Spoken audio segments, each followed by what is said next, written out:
The following program is paid for by the Charlie Butler team. Looking for tips on selling your home? Tune in to the Charlie Butler Show right here on WGBF AM every Sunday at 9 a.m. The Charlie Butler Show, where your questions get answers. Charlie guarantees it. Good Sunday morning, Tri-State. I'm saying good Sunday morning on Wednesday because we're actually taping on Wednesday this week. Yep. Because we are without two of our David Crow is here from Churchill Mortgage as always. Good morning, David. Good morning, Charlie. Good morning, Tri-State. And then Candace DeArmond, we're probably going to have to go out to Las Vegas. She's out there. We're probably going to have to send her enough money to get home. She's not coming back. Yeah. What was it? There's an old joke from a comedian. He said, I drove here in a $50,000 Cadillac, but I went home in a $100,000 bus. Yeah. Anyway, and Kyleena Page, Kyleena is off doing different directions, so we're not sure when Kyleena's going to be back. She's doing some different things, and we wish her well. And what were we just talking about? Not a couple of the things, but ice cream. Ice cream. We were talking about how sexy ice cream was. Ice cream. So, okay, what brought the conversation up was Charlie was mentioning one of his friends who owned several different businesses that were quote-unquote non-sexy businesses. And he listed one of those being an ice cream place. And I go, that's a pretty sexy business to me. You know what? That is my favorite snack is ice cream. I have ice cream every night. What's your favorite flavor, though? Oh, chocolate. Just straight up chocolate. Nothing added, no fudge added. Oh, it could be chocolate almond. You know, I get crazy sometimes. Go to Richie's, have a little almond in it. Crazy. Usually my guilty treat is I go to Culver's and I get an Oreo and peanut butter mixer. That'd be okay. Yeah, I like peanut butter. So good. Listen to you guys. My favorite is gone now. Baskin Robbins always had it. It was chocolate mousse royale. Ooh, that was good. You kind of uppity. And also Cori Walton is with us today. Good morning, Cori. Good morning. And Cori is, for those that don't know, as much business she does, I don't know how you don't know, but Cori is an agent with Keller Williams who has done just, you've been in the business how long now? About 3 years. Which she has done an incredible amount of business for 3 years. I don't think I've ever known anybody been in the business that short a time that done that much. I got really lucky with a insane market, though. Well, when I first got my but horse. you took advantage. You had to take advantage of it. Yep. You've continued to build on that have. insanity. Yep. Not all agents And were I blessed. honestly didn't realize that this past year was a down market for people because it was not for me. It's only a down market for those who want to believe it's a down market. Yes. If you buy into all that stuff, you won't do well. I don't care what market you're in. Mm-hmm. You won't do well. But Cori, what's your favorite flavor of ice cream? Oh, you had to put me on the spot. I don't know. I like butter pecan. Butter pecan. No. Yes. Mom, David over there. Like, David, I was going to say, I'm sitting here, and honestly, that's my favorite. You knew I was coming to you next. I know, so that. she stole my answer. Now, I'm not exactly a 140-pound guy here, so I'm also not very picky. If the ice cream's there, I'm not picky, but I'm chocolate's definitely boring. But chocolate. it's good, though.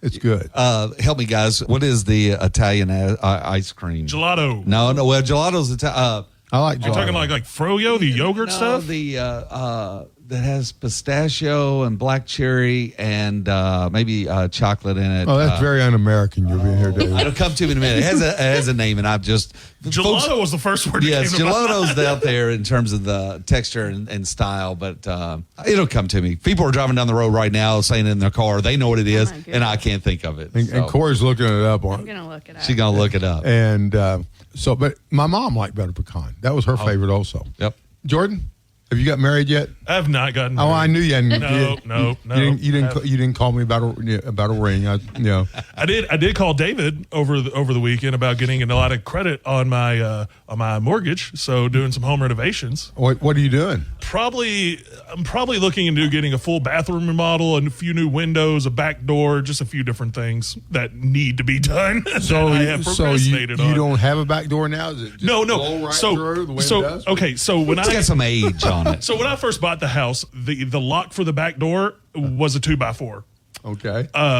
It is still currently a 2x4. Just so you know, Jordan lives in a nice neighborhood. I know where he lives, so I it sounds a little sketchy there. I'm like, Jordan's doing all right. Okay, folks. David is financing homes and giving you seconds. There you go. With houses with 2x4s. 2x4s. There you go. Call David Crow at Churchill Mortgage for that. But yeah, it's worked so far for me, you know. But no, yeah, I'm looking to get a few things done around the house, like I said, that I've procrastinated on through the years, and I have enough equity now built up in my home where I can do that without any money out of my own pocket. Well, that's good. Yep. But doesn't that sound like a guy who's getting ready to maybe pop the question? It has sounded like it for a while. I've kind of given up on Jordan here for a while. I think Jordan has. He's going at Jordan pace. I am. It is my pace. It is my pace that I'm going. One thing I found about going through a divorce is I really don't want the government involved again. That was many times. That was a pain. The government being involved was not fun, but to each your own, you know? Yep. All right. We'll be that way. Be that way. You know what? I'm going to go to Walmart and just get one of those cubic zirconia ones just to make him happy.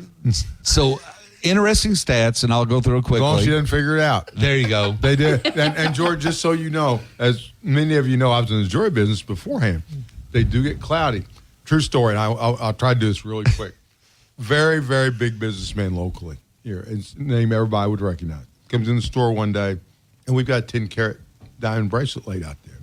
Well, when we put one of those out, people want different quality of diamonds, so we always set it up with really good-looking cubic zirconia. Yeah. Shines, everything looks good. Then they can pick their diamonds, whatever they want. And so he pulls that out, and he says, and it was, I don't remember if it was Christmas or what the occasion was. He said, I've been looking for something for my wife. He said, I like this the way it is.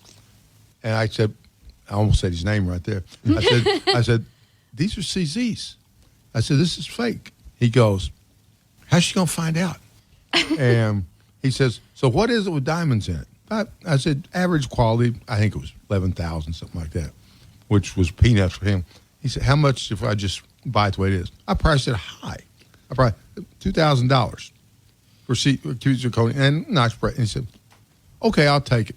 I said, what are you going to do when these get cloudy? He said, no, it's what you're going to do. He said, I'm going to tell her she's got to come in regularly, always see you, and get it clean. When you see those things getting cloudy, he thought this out. Break a prong or do whatever you got to do and tell her, I've got to send this down to the shop, because there's a prong loose and you're going to lose this diamond and it's valuable, and then put another CZ in. That was years before I got out of the jewelry business. He did that for years. I had no idea what happened.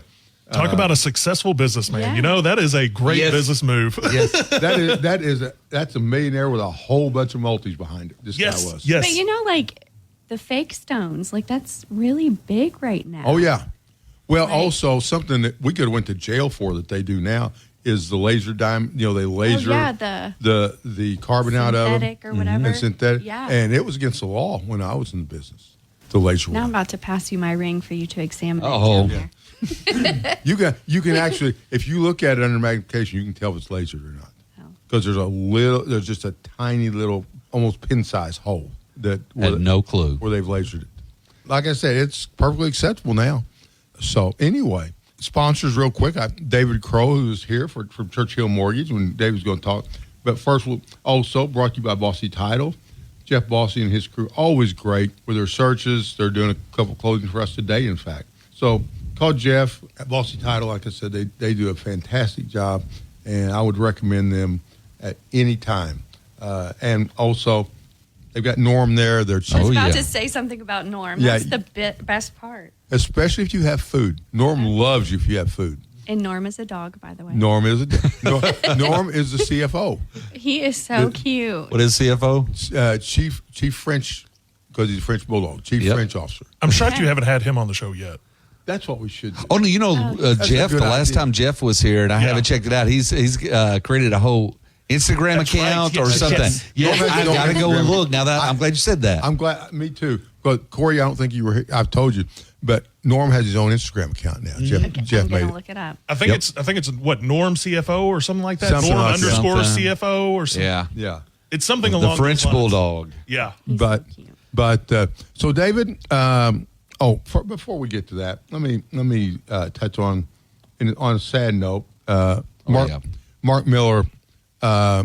Many of you you may not know Mark, but you will know him as we always kid him as Mr. Janice Miller. Amen. Because Janice obviously is well known, but Mark was very much, along with Janice, a driving force in that business. Mark passed away over this past weekend, unexpectedly, even though he did have some health issues over the last few years. I served on the local real estate board with Mark for several years. Very smart guy, very honest man, and he always kept Janice on. He always tried to keep Janice on an even keel. And I love Janice to death, but she can get up there sometimes. He had his hands full of time. Yeah, he did. And someone that saw the obituary said that they even put that in there about he said, "Now Janice, let's think about this first." Let's think about this first. So super guy, and we're going to miss Mark Miller, and we definitely want to send condolences out to Janice and her whole family. Amen. So, but anyway, David, as I started to say, we was talking off air. Rates have kind of stabilized. They really have. And folks, if you've continued to listen to us week over week, we're literally just going down the pathway that I've shared for probably the last year. It's just been a slow crawl. Data has came in with inflation. Some's conflicting, but rates overall across the nation for the last few weeks have just really stabilized. So they haven't dropped. We've had little spikes on one day where it moves up a little bit, and then 2 days later it kind of comes back down. But this past week, there was a notification that went out when I talk about rate spike on a particular day that ultimately said, hey, rates have now hit the highest level since November. So November we were up. Right. We kind of keep inching down. On this one day, rates went up, which is why I work with all my clients. I educate them when to lock, when to float, and I'm constantly watching the market and keeping up with this inflationary data. So we're probably going to see things continue as status quo all the way through March, and probably won't see a significant drop until probably June, okay? Hopefully before. But the data that's coming out, folks, if you take a look, one of the things that is propping up our U.S. economy that's making us look, the word that everyone wants to use is resilient. And this is a resilient U.S. economy, and jobs have stayed and so on and so forth, and everyone's still buying and spending. So to some degree, we need people to stop buying and spending. It's lines of credits, credit cards. And the biggest factor that I was seeing a show on this past week is all the buy more, pay later accounts people are choosing to use, especially through 2023 compared to 2022. And the scariest number out there, and I'm not offending, I hope I'm not offending those driving down the road listening right now, it's the number of people that are using Afterpay, Klarna, Affirm at the grocery store as they're checking out of the groceries. And so most of these are below $235, and they're being financed. So we're kicking that can down the road because at some point with credit cards and these types of things, people finally have to start spending and paying that debt back. And that's when I think we'll see a little bit of a slowdown, and I think that's going to happen mid-2024. And so everyone's buying a home with me right now all the way through 2023, the end of 22. I've set the expectation we're going to be looking to refinance probably at the end of the third, if not the fourth quarter of 2024. Yeah. That's just the reality out there. So maybe even, high fours, low fives? We're definitely looking at the possibility of fives, okay? Yeah. And some aggressive forecasters. Do I think fours in 2025? Yes. Okay. Fives by the end of this year, and that's with Fannie Mae, that's with everyone. And folks, another piece of data that just came out is home appreciation. And so when everybody's been sitting out there for years now, I mean, folks, we're in 2024. Yeah. I can remember in 2021 and 22, people were like, oh, I'm not buying a home. I'm going to wait for that market to crash. It's not crashing. Cori, how much has it crashed? Not at all. Not at all. Right now, it's got, the data came out, those compared to if you owned a home in 2019, you have experienced over 46% appreciation on average as a nation. And that's on average. A lot of people have experienced a lot more appreciation than that. So buy a home. Oh, Jordan. I do have a question for you. Sure. So you've mentioned before on the show that events like the Super Bowl affect those interest rates and everything like that. So with this being an election year, does the election really sway the interest rates at all? Now, if you had watched 60 Minutes a few weeks ago when Jerome Powell was on Yes. there. He actually disturbed the market on Monday morning with his comments on Sunday night. And he always does. He always does. One way or the other. If he says, hey, we're going to lower interest rates, market goes way Oh. up. Yeah, we're not so sure now. Boom. Goes I wish all these people listening on this show, lived on every word I said the way people do Jerome Powell. Yeah. They do not.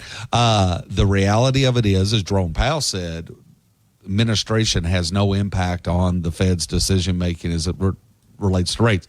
Now, that's what he said because he was asked that question as well.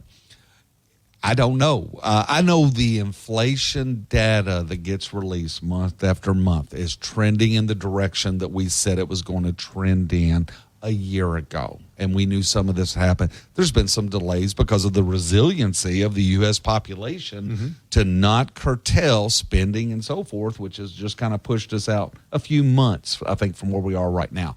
But according to Jerome Powell, it doesn't now. So other people would disagree with that tremendously. So going back and looking at past ones, 2020 obviously was a weird year, but 2016, do you remember what the rates were doing that year around the election? Because of not so much around the election, just where we were as an economy and so forth, and rates were down.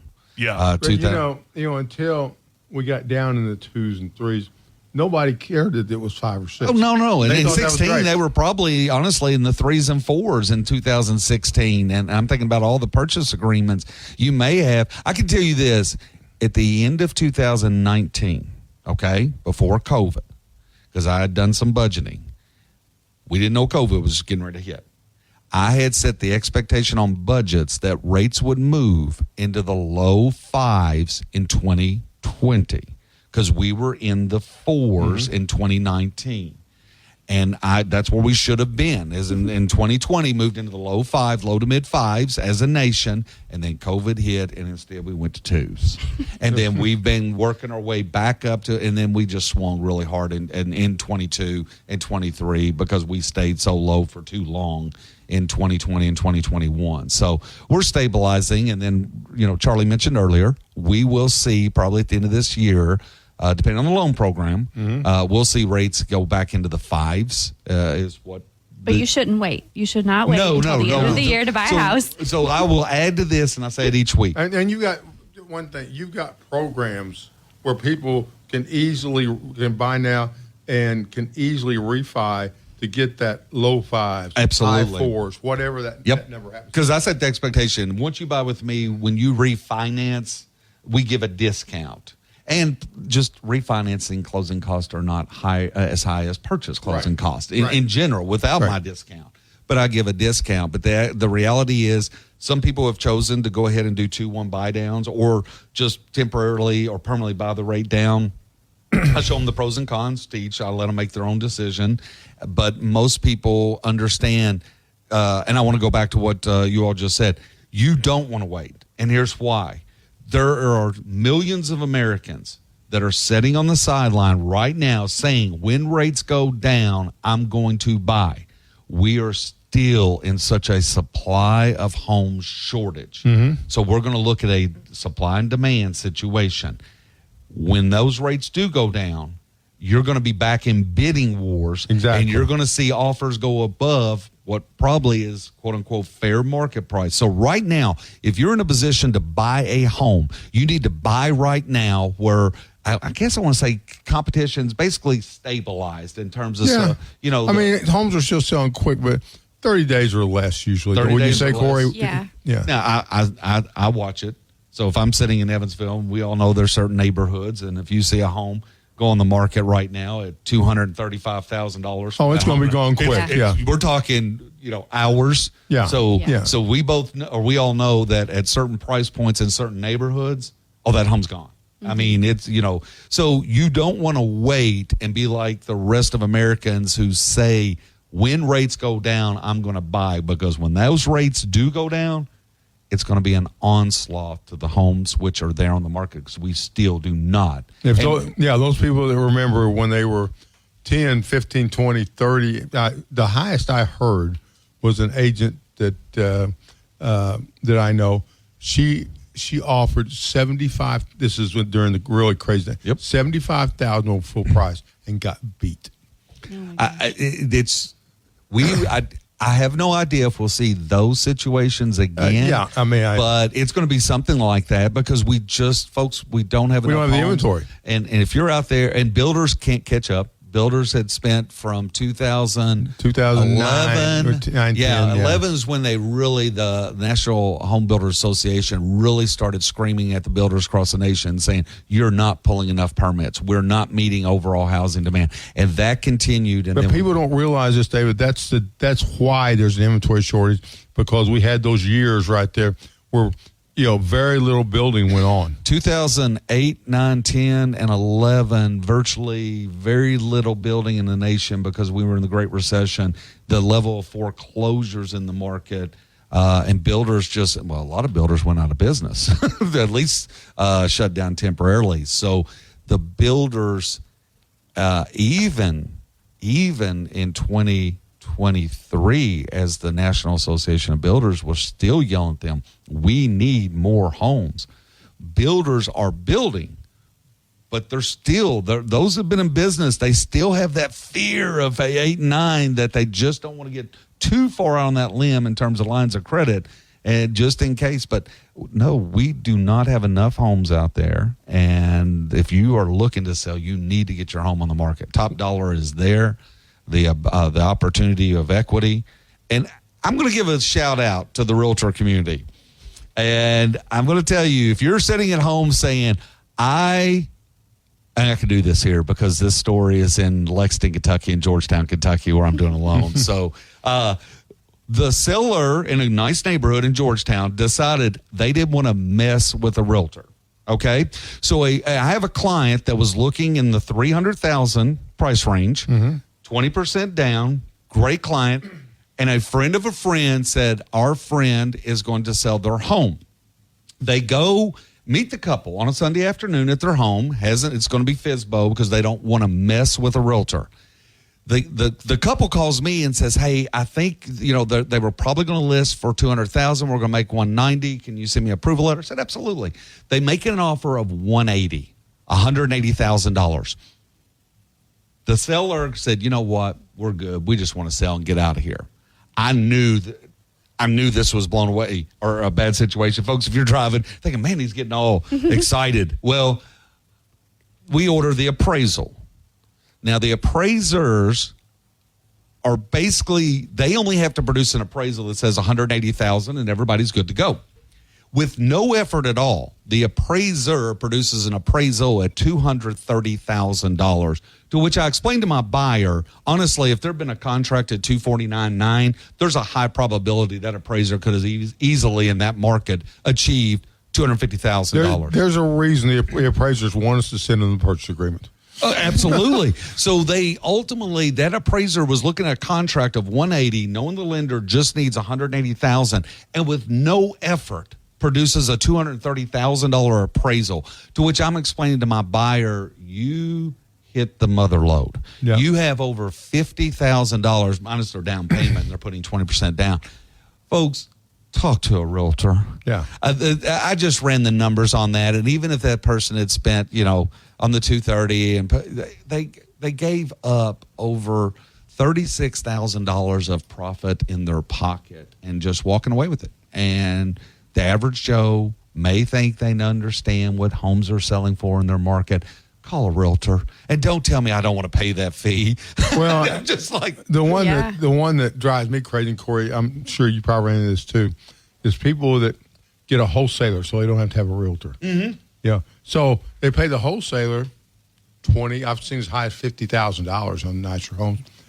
I think there's one where the guy finally he said she's not going to be able to sell my home. I got a contract. I'm going to pay her. How much will you charge me? I said, commission's about $18,000 on this. It's a nice home. And he said, well, I'll pay it. And we sold it. And she'd had it for months. We sold it in 3 days, I think. It's crazy. I mean, they're, they all, no realtors, no hassle. And the realtors, it's Cori with that. We're not there to hassle you. We don't get paid if we don't sell your home. No one gets paid till the good. If we want to look at it strictly from a business point of view, right, Cori? Yeah. I've also noticed for sale by owners tend to price their home as if they had a realtor. Like, it doesn't work that way. You're pricing it as if Yes. you're going to have all the benefits of the marketing and everything. And it's hard representing the buyer for a sale by owner at a specific price because, like you said, the sellers think that they know what their house is worth, and they're just looking at their neighbor's house. I just encourage people there's so all many the time. variables. And I'm going to say this on the air because I'm not a realtor. I have to educate sometimes buyers who call me to get pre-approved. You need to use a realtor. Folks, if you are a buyer, it is free to use the realtor. The Absolutely. seller ultimately will pay the compensation, whatever that is. Many people, especially first-time home buyers, don't understand. They use the realtor free service. The other thing I'm going to tell the people driving down the road, once you get with a realtor, because I'm not a realtor, stick with that realtor. They can get you in every home because it pains me to know that a realtor referred a client to me. I get the client pre-approved. Weeks go by, and the next thing I know, I have another realtor sending me a contract because the buyer did not understand they should have Now, I'm stayed in going to contact. interrupt. Yes. That is that realtor's fault. I totally agree, and that's why I'm saying. But Yes. Zillow it is our and job different to things- make that client feel like they need to call yes, us. That's they can get you in every home. Yes. You don't have to call 5 different signs and 5 different Yes. numbers. So it does. It pains me, and I hate it. And ultimately, I close the sale. But One of the first things is Cori knows that we should tell the client is when we first meet someone, we can get you in any house. You don't Yes. have to. You don't have to call 10 different realtors. Amen. Sometimes, you can call me. I'll take care of all your needs for this. Yeah. It is painful when you've worked with somebody and then they go with somebody else. But at the same time, I look at it as that's my own fault. I did not make it clear enough. So quality that's my realtors fault. will be angry at themselves. Yes. Same well, here. thanks. Yes. Same here, Cori. I agree. I mean, I get mad, but at myself. Like, clearly I didn't do my job. Yes. Cori, we didn't get to talk to you as much as I wanted to. Can you stick around for one more show? Sure. Okay. David, Jordan tells us we'll run short on time. We can talk too much about Churchill, but if you were listening to Dave Ramsey before us, you heard about Churchill Mortgage. They gave you a number. But if you want David's knowledge that he has and the bull that goes along with it, the people from that number are great, but that's a national number. If you want to deal with somebody personally, right here that you can sit down face to face with, it's David Crow. And David, how can they get a hold of him? Folks, I say it each week. The easiest way for me is to either call or text my cell phone number, and that is 270-222-0676. Be happy to meet with you, Western Kentucky, Southern Indiana. The beautiful thing that I've gone to, Charlie, is sending out people a Teams or Zoom meeting. It's in this industry so much, and so you're sitting face to face. I'm looking at clients. We're right there staring at each other, and I've had them do it on their cell phone, on their laptop. So I'm just, as I gave an example, this family loves me in Lexington and Georgetown. Have we met each other before? No, face to face. I mean. And they are thrilled with me. And I have many clients in northern Indiana and eastern Kentucky. If you, I got a client in eastern Kentucky. It's moving to Henderson, Kentucky, and their house burnt down in eastern Kentucky. Yes, no one was hurt, but that one just went under contract. So I can meet you face to face, no matter where you're sitting, or we can actually meet face to face if you choose. That's great. And Cori Walton, Cori is one of the best realtors I know. Oh, She is.